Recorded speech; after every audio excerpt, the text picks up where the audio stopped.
जनता ने नहीं, ये गलत कहना है। जनता ने नहीं जिताया वहाँ ज्ञानेश कुमार ने जिताया। आगामी भारत रत्न के तीन भारत रत्न दिए जाते हैं, संविधान में प्रावधान है कि 3 लोगों को भारत रत्न दिया जाता है, लेकिन वो तीनों के तीनों ज्ञानेश कुमार को मिलने चाहिए। कहीं कोई मैजिक नहीं है, ये सिर्फ मैजिक अब सारा बैलेट बॉक्स का हो रहा है, ईवीएम का हो रहा है, ज्ञानेश कुमार का हो रहा है। राहुल गांधी, सिर्फ और सिर्फ राहुल गांधी आज अगर पूरी तरह चट्टान के आगे उनका प्रभार होकर खड़े हैं तो राहुल गांधी। आप राहुल गांधी को कितना कोस लीजिए, राहुल गांधी जी के बारे में कितनी अलग अलग प्रलाप कर लीजिए, लेकिन वही एक अकेले व्यक्ति हैं जो इस बीजेपी से टक्कर ले सकते हैं। इसके अलावा दूसरा कोई व्यक्ति पूरे देश में नहीं है, दूसरा कोई नेता ऐसा नहीं है कि जो बीजेपी से इस कदर टक्कर ले सके। देखिए, केरला में तो हमारी सरकार बनने जा रही है, जाहिर सी बात है, हम पूरी तरह संतुष्ट हैं। अभी हमारे पास 3 राज्य, चौथा राज्य हमारे हाथ में आने वाला है। और बाकी बंगाल की तो सबको चिरपरिचित यही उम्मीद थी कि यही होने वाला है। जब अमित शाह जी ने पहले के बोला था कि 60 दिन तक यहाँ पे जो है सीआईएसएफ और हमारे जो अर्धसैनिक बल तैनात रहेंगे, उसका साफ मतलब था कि चुनावों में पूरी तरह हेराफेरी होने वाली है। और उस हेराफेरी के अगेंस्ट कहीं ना कहीं कोई ना जनता में विद्रोह ना भड़क उठे, तो इसलिए 60 दिन तक वहाँ पे डिप्लॉय रहेंगे। लेकिन बीजेपी के नेता लगातार कह रहे कि इन लोगों जब हार जाते तो कोई मुद्दा नहीं रहता, अब मुद्दा उठा रहे हैं एसआईआर का। जाहिर बात है, ये तो अब क्या उठा रही है, तो पहले से उठाया गया है। ये तो बीजेपी की बड़ी टेक्निक पुरानी थी। ये तो एसआईआर का मुद्दा बिहार में भी उठाया गया था, बंगाल में भी उठाया गया था, ये तो लगातार। और ये देखिए, जब 91 लाख वोटर का नाम काटे गया और उसके बाद 27 लाख वोटर्स ने एप्लीकेशन दी, और उस पर भी सुप्रीम कोर्ट क्या कहता है कि ठीक है अभी से नहीं तो बाद में आप दे देना। 27 लाख वोट काटने का मतलब आप समझ रहे हैं कितना बड़ा जनादेश की चोरी है ये। तो एसआईआर का मुद्दा क्यों ना उठाया जाए? जब एक वैलिड वोटर्स को वोट देने से रोका जा रहा है तो ये चुनाव चोरी नहीं है तो और इसके अलावा क्या है ये? लेकिन बीजेपी के नेता कह रहे जहां आपकी सरकार बनने वहां ना तो एसआईआर ना तो कुछ, आप कोई मुद्दा नहीं उठाएंगे क्योंकि वहां आपकी सरकार बन गई, जहां आप हारे वहीं आप एसआईआर वगैरह। बिल्कुल बिल्कुल, महाभारत काल आपको सबको याद ही होगा। शकुनी ने जब युधिष्ठिर को बुलाया था जुआ खेलने के लिए, तो पहले लगातार कई सारी चालों में युधिष्ठिर को जिताया था।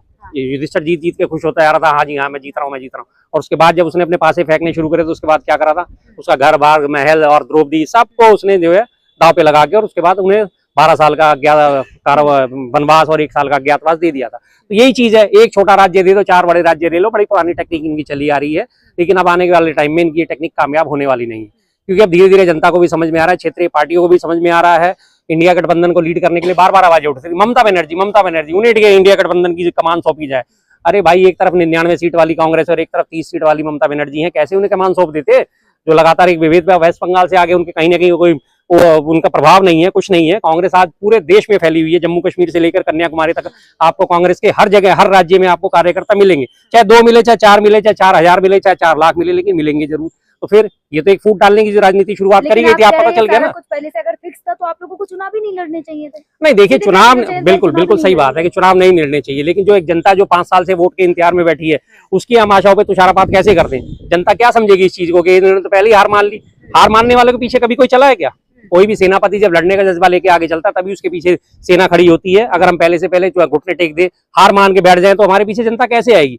जो जनता चाहती है कि किसी ना किसी तरह से उन्हें एक उम्मीद होती है कि फ्री एंड फेयर तरीके से चुनाव हो जाएंगे और हम अपना वोट देके हम अपने मनवा की सरकार चुन सकेंगे मनमाफिक, और उसके बाद अगर हम कह दें कि नहीं हम चुनावों के बहिष्कार की घोषणा करते हैं, तो ये तो जनता के ऊपर तुषारपात हुआ ना कहीं आज भी। अगर हम देखें, अगर हम लोकसभा के नतीजों को भी देखते हैं, हम 22 करोड़ 93 लाख वोटर जो है हमारे भी इनके इंडिया बीजेपी को मिले, एनडीए गठबंधन को 19 करोड़ वोटर इंडिया गठबंधन को मिले, तो 3 करोड़ वोटों का तो फर्क रहा। लेकिन ठीक है, वो सीटें ज्यादा ले गए, वो 240 ले गए, हमारा गठबंधन 238 पे रह गया। लेकिन सुधांशु त्रिवेदी कह रहे थे कि आप लोगों ने इतनी सारी बातें की, मच्छी पे आप लोग आ गए, झालमुड़ी पे आप लोग आ गए, लेकिन फिर भी जनता ने हमनी को पूर्ण बहुमत से अब जिता रही है। जनता ने नहीं, ये गलत कहना है। जनता ने नहीं जिताया वहाँ ज्ञानेश कुमार ने जिताया। आगामी भारत रत्न के 3 भारत रत्न दिए जाते हैं, संविधान में प्रावधान है कि 3 लोगों को भारत रत्न दिया जाता है, लेकिन वो तीनों के तीनों ज्ञानेश कुमार को मिलने चाहिए। बिल्कुल। कहाँ जिताया ज्ञानेश कुमार ने? कहाँ नहीं जिताया ज्ञानेश कुमार ने? केरला में भी। वही मैंने अभी आपसे क्या बात कही, महाभारत काल की बात आप याद करिए। एक से एक देके और 4 लेना, कितनी शानदार चालाकी है साहब। संतुष्ट है केरला में हम जीत रहे हैं? केरला में मैंने आपसे बताया कि आप बिल्कुल मुझे सवालों के घेरे में ले रहे, अच्छी बात है। 1 देके और 4 लेना, कौन फायदे में रहा? हम रहे या वो रहे फायदे में? पहले से सेटिंग थी क्या? हर जगह करके चल रहे हैं, धीरे धीरे नैरेटिव सेट करते चले जा रहे हैं सब, हर जगह नैरेटिव सेट कर रहे हैं। पश्चिम बंगाल में अब इससे पहले आप बिहार में देखिए, बिहार में वोट काटे और बिहार में वोट जोड़े और लगातार फर्जी वोट का काम हुआ। 10-10 हजार रुपए तभी खाते में दिए जब उन्हें इलेक्शन आने वाला था। तो हर जगह से वोट चोरी तो चल ही रही है लगातार। वोट चोरी है बिल्कुल, ये भी जनादेश चोरी है, बिल्कुल जनादेश चोरी है। ईवीएम के स्ट्रांग रूम की आपने वीडियो फुटेज देखी होंगी, इस तरह से बैठ के वो बैलेट बॉक्स को पहले ही खोल रहे थे जबकि मतगणना शुरू हुई है, उससे पहले वो कैसे खुल गई? मतपत्र कैसे खुल गए स्ट्रांग रूम में, उनकी एंट्री कैसे हो गई, इस बारे में कोई सवाल क्यों नहीं उठाता। ज्ञानेश कुमार जी ने तो कह दिया नहीं हम इसकी जांच कराएंगे, बात खत्म। अब जांच गई गड्ढे बच्चे, काम आई ना बंगाल में चाणक्य की नीति अमित शाह की तो काम कोई बात नहीं जी, कभी कभी ऐसा होता है, महिषासुर का भी टाइम आता है, फिर उसके बाद देवी का भी टाइम आता है। जिस तरह से कभी रावण का टाइम आया था तो श्री राम का भी टाइम आया था, इसमें कोई दो राय नहीं है, प्रकृति का नियम है। आज जो अगर अपने आप को सोचे बैठा कि मैं ही मैं हूँ दूसरा कोई नहीं, तो उनका भी टाइम आता है।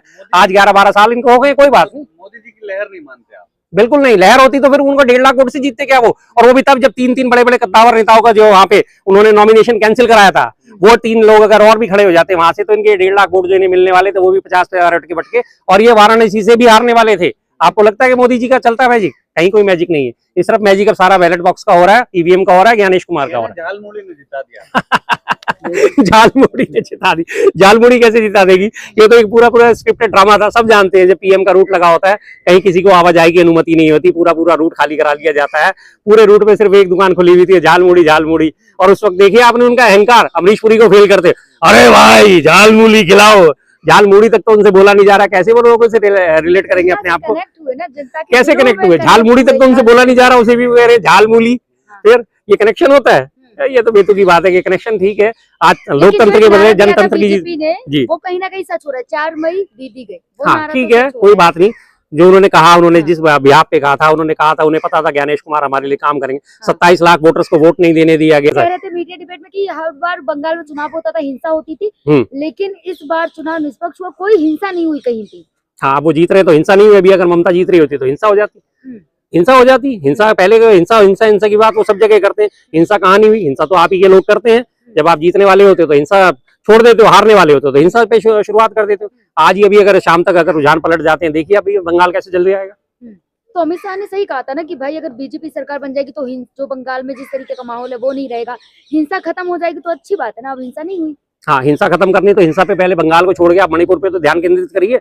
मणिपुर जो आज पूरी तरह जल रहा है, वहाँ पे रॉकेट लॉन्चर तक जो है इस्तेमाल किए जा रहे हैं, बम इस्तेमाल करे जा रहे हैं, जो सुरक्षा बल है उनके ऊपर हमला करा जा रहा है, वो आपको जलता हुआ नजर नहीं आ रहा। बंगाल आपको जलता हुआ नजर आ रहा है कि बंगाल जल गया। मणिपुर जो जला पड़ा है वो आपको नजर नहीं आ रहा। और दूसरी जगहों पे जहाँ पे लगातार भ्रष्टाचार हो रहा है, लगातार पुल गिर रहे हैं, लगातार जो है लोग मर रहे हैं, जल के मर रहे हैं, कभी किसी तरह से मर रहे हैं, आपस में लड़ झगड़ के मर रहे हैं, वो आपको नजर नहीं आ रहे। लेकिन चुनावी दृष्टि से आपको सिर्फ बंगाल ही नजर आएगा, क्योंकि बंगाल इनके लिए जरूरी था। कहा तो था कि 4 मई के बाद जब बीजेपी सरकार आएगी तो मछलियां ज्यादा खाई जाएंगी। अब मछली ज्यादा खाई जाएगी ना बंगाल में। देखिए जी, मछली ये तो सब बेकार की बातें हैं, तो सिर्फ नैरेटिव बनाने के तरीके होते हैं। या मछली का वादा करें, इतने बंगाली इतने बेवकूफ तो नहीं कि मछली के चक्कर में वोट बेच देंगे। वो भी जानते हैं कि हमें फ्री नहीं मिलने वाली, और वो अपने इतना कमा के खा सकते हैं। वो कम से कम इतने बेवकूफ लोग तो नहीं है। और इसी वजह से जिसकी बारे में बात कर रहा हूँ कि 2 महीने तक उन्होंने बोला है कि हमारे जो है अर्धसैनिक बल वहां पे रहेंगे, वो उसकी वजह सिर्फ यही है क्योंकि इसके बाद चुनावी नतीजों के बाद बंगाल में पूरे उपलब्ध होने की, विरोध प्रदर्शन होने की पूरी आशंका है। तो उन्हें दबाने के लिए जो सवाल ये है जी, राहुल गांधी खुद कर रहे थे, वो कह रहे थे कि ममता जी हैं वो कांग्रेस को बीजेपी को रास्ता दे रही है। बिल्कुल दिया उन्होंने रास्ता। जब उन्होंने हमारी आइडियोलॉजी नहीं मानी, जब हमारे गठबंधन का उन्होंने साथ नहीं दिया, तो उन्होंने बीजेपी के लिए तो रास्ता दिया। आज अगर बीजेपी के रास्ते में कोई मजबूती से खड़ा हुआ है तो सिर्फ एक व्यक्ति है, राहुल गांधी। सिर्फ और सिर्फ राहुल गांधी। आज अगर पूरी तरह चट्टान के आगे उनका प्रभार होकर खड़े हैं तो राहुल गांधी। आप राहुल गांधी को कितना कोस लीजिए, राहुल गांधी जी के बारे में कितनी अलग अलग प्रलाप कर लीजिए, लेकिन वही एक अकेले व्यक्ति है जो इस बीजेपी से टक्कर ले सकते हैं। इसके अलावा दूसरा कोई व्यक्ति पूरे देश में नहीं है, दूसरा कोई नेता ऐसा नहीं है कि जो बीजेपी से इस कदर टक्कर ले सके। और राहुल गांधी जी आज देख लीजिए, आज 12 साल होने को जा रहे हैं। आज 12 साल में आप देख लीजिए कहीं भी वो झुकते नजर आए आपको? 55 घंटे ईडी ने उनसे पूछताछ करी, वो नहीं झुके। उनके ऊपर उनसे घर खाली करा दिया, वो नहीं झुके। उनकी सदस्यता 24 घंटे के अंदर रद्द कर दी गई, वो नहीं झुके। उनके ऊपर लगातार बार उनके ऊपर आरोप लगाए गए, उनके माता जी के ऊपर आरोप लगाए गए। ईडी के चार्जशीट दाखिल करेगी, धराशायी हो गई कोर्ट में, वो धराशायी हो गए। हेराल्ड केस बार कितना प्रचारित करा जा रहा था, हेराल्ड। आज वो कहीं नजर आता है आपको? कहीं नजर नहीं आता। 2G घोटाला, 3G घोटाला, कोलगेट स्कैम, स्पेक्ट्रम स्कैम, सारे के सारे स्कैमों की सारी की सारी सब हवा निकल गई, सबकी सब धज्जियां उड़ गई कोर्ट में। आज कोई भी एक मामला कोर्ट में रहता नहीं नजर आएगा आपको, कहीं कोई नजर नहीं आता। राहुल गांधी ने जिस तरीके से ममता का विरोध किया, क्या बीजेपी को हेल्प नहीं मिली इससे? नहीं, वो एक आइडियोलॉजी की बात थी। बीजेपी को हेल्प तो उसने जो लेनी थी वो पहले ले चुके थे। वो SIR के बहाने ले चुके, वो सैनिक बलों की तैनाती करके ले चुके, वो वोट चोरी में हेराफेरी करके वो पहले ले चुके थे। ये तो सिर्फ अब एक बहानेबाजी रह जाती है। हर बार इन्हें अपने कुकर्मों पे पर्दा डालने के लिए एक नए पर्दे की जरूरत होती है। उस पर्दे के वो आगे खड़े कर देते हैं कि इसकी वजह से हम इस बार जीते हैं। ये हमारा यहाँ पे नारा काम कर गया, ये हमारा नैरेटिव यहाँ पे काम कर गया, और इसके अलावा कुछ नहीं था। आपको याद होगा बिहार चुनाव से पहले भी आपकी हमारी बातचीत हुई थी, और मैंने आपको बताया था कि नीतीश कुमार जी के लिए बिहार चुनाव ये आखिरी चुनाव है, इसके बाद नीतीश जी आपको कहीं नजर नहीं आएंगे। आज देख लीजिए, आज वही बात हुई या नहीं? और अगला नंबर पे आज मैं खुल के कहता हूँ अगला नंबर अब उनका है, नायडू साहब का है। नायडू साहब का भी अब विदाई का टाइम आ गया है, पवन कल्याण वहाँ पे मुख्यमंत्री बनेंगे। तो इसी तरह से जो है राह में जो रोड़ा है वो सिर्फ और सिर्फ अकेली कांग्रेस है और राहुल गांधी जी। लेकिन आप लोग अक्सर आरोप लगाते थे कि भाजपा जो है क्षेत्रीय पार्टी को खत्म करना चाहती है। जी। तो कांग्रेस आपने कहा कि एसआईआर के माध्यम से केरला दे दिया एक मत ये, तो भाजपा जो चाह रही है उसमें कहीं ना कहीं वो कांग्रेस को जगह दे रही है और मतलब पूरे देश भर में सेंटर में सिर्फ 2 ही पार्टी रहेगी, अब बाकी क्षेत्रीय पार्टी खत्म कर दी जाएगी। नहीं, क्षेत्रीय पार्टी वो खत्म करने में लग रही है, उसका उन्होंने जो है विपक्ष की हमारी जो है कमजोरी का फायदा उठाया। हमारे विपक्ष में भी देख साफ मैं कहता हूँ इस बात को, कहीं ना कहीं लोगों के मन में घमंड था कि हम ही हम हैं और दूसरा कोई नहीं। नीतीश कुमार जी सांसद कितने 12-16 सांसद उनके पास, और वो मुख्यमंत्री प्रधानमंत्री पद के दावेदार बने हुए 16 सांसद लेके। ममता जी 30 सांसद लेकर वो कह रही है मुझे प्रधानमंत्री बनाओ। नायडू साहब जो है वो 19 या कितने 23 सांसद है उनको सोच के वो सोच रहे हैं। तो कहाँ ये लोग टिकते हैं हमारे सामने, एक एक क्षेत्र में क्षेत्रीय छत्रप बने हुए हैं। कांग्रेस पार्टी का मुकाबला करने ये लोग चले थे। अब जनता को भी पता चलेगा, जो वोटर्स है उन्हें भी पता चलेगा। हमारा सारा वोट कट के इनके पास गया। ममता बनर्जी कहाँ से निकली? तृणमूल कांग्रेस का जन्म कहाँ से हुआ? कांग्रेस से। आम आदमी का जन्म कहाँ से हुआ? कांग्रेस से। लगातार तमाम क्षेत्रीय पार्टियों ने कांग्रेस का ही तो वोट काटा। आज उस वोटर को समझ में आना शुरू हो गया कि इनके बिना हमारा काम नहीं है, ये छत्रप हमारा जो है नेतृत्व नहीं कर सकते। लास्ट एंड फाइनल प्रत्येक उसको आना ही पड़ेगा, कांग्रेस के छतरी तले आना ही पड़ेगा। लेकिन आप कह रहे हैं कि वोट चोरी हो गई बंगाल में, जी, तो ये वोट चोरी रुकेगी कैसे? वोटर वोट डालने आता है तो लाठी पड़ती है उसपे। बिल्कुल पड़ती है। वोट डाल देता है तो वोट टूट जाता है। अब इसका अगर उसके बाद भी एमएलए जिताते तो बीजेपी एमएलए तोड़ के ले जाती, तो आप लोग मतलब कर क्या रहे हैं? देखिए बात सही है आपकी बिल्कुल कि वो वोट तोड़ नहीं डालने देते या चोरी करके ले जाते हैं, लेकिन हर चीज का एक अंत निश्चित है। ये आप भी जानते हैं और मैं भी जानता हूँ, हर चीज का अंत निश्चित है। तो इसकी शुरुआत भी अब होने वाली है। अब इसकी शुरुआत में बिल्कुल अब मैं बार बार कहता हूँ क्षेत्रीय दलों को इकट्ठा होना पड़ेगा। क्षेत्रीय दलों को अपनी अपनी हैसियत समझ में आ गई ना कि हम कांग्रेस के बिना कुछ नहीं है। जितने वो कांग्रेस को आंख दिखाना चाहते थे उतना आज उन्हें पता चल गया कि कांग्रेस के आगे हमारी औकात नहीं है। अब उन्हें जाके अल्टीमेटली आना ही पड़ेगा, कांग्रेस के छत्रप बनना ही पड़ेगा, कांग्रेस को लीड लेनी ही पड़ेगी और कांग्रेस लीड लेनी शुरू करेगी अब, और उसके बाद ये बीजेपी का सफाया तय है। खुद का सुझाव क्या होगा कि कैसे बीजेपी को हराया जा सकता है आपके हिसाब से? देखिए बीजेपी की उल्टी गिनती अब शुरू होती जा रही है। मेरा जो अपना सुझाव है, तमाम विपक्षी दलों को एकजुट होना पड़ेगा। मैं पहले भी से लगातार कहता आया हूँ, बीजेपी के पास अभी भी वोटर में अगर आप काउंटिंग करेंगे तो लगभग 40-42-44% वोट उसको मिलता है। बाकी 45%, 50%, 55%, 60% तक वोट जो है विपक्ष पे जाता है, लेकिन वो वोट बट जाता है। उस बटे हुए वोट को जिस दिन हमने इकट्ठा कर लिया वो सारे के सारी ये बीजेपी उस दिन कहीं नजर नहीं आएगी आपको। अभी वो 40-42 वोट जो % जो वोट का कैडर है वो इनका एक तरफ है, और उसके बाद जो है सारा जनतंत्र जो है इनका तंत्र जो है वो एक तरफ है। उस तंत्र में हमें सेंध लगानी होगी, उस तंत्र को हमें सही रास्ते पे लाना होगा। मैंने पहले भी सुझाव दिया था, इंडिया गठबंधन के 238 सांसद हैं, हर एक सांसद 1,000 लेके आए, बैठिए चुनाव आयोग के आगे। क्यों नहीं चुनाव आयोग सवालों को जवाब देता? 45 दिन की फुटेज सुरक्षित रखने का नियम उसने कैसे चेंज करा? क्यों नहीं वो फुटेज मुहैया कराता? जब रिकॉर्ड कर रहा था तब उसको बहन बेटी की इज्जत याद नहीं आती, लेकिन सार्वजनिक करने के नाम पे हम बहन बेटियों की इज्जत कैसे सार्वजनिक कर दें, तब उसे ये बातें याद आती है। एसआईआर के बहाने वोट काटे जाते हैं, उनके ऊपर कोई सवाल जवाब नहीं दिया जाता। तो इसके लिए अब उन्हें घुटने टेकने पे मजबूर करना पड़ेगा। जन आंदोलन पहले से आए थे, जन आंदोलन अब भी है, और वही जन आंदोलन एक बार फिर से शुरू करना पड़ेगा, खड़ा करना पड़ेगा।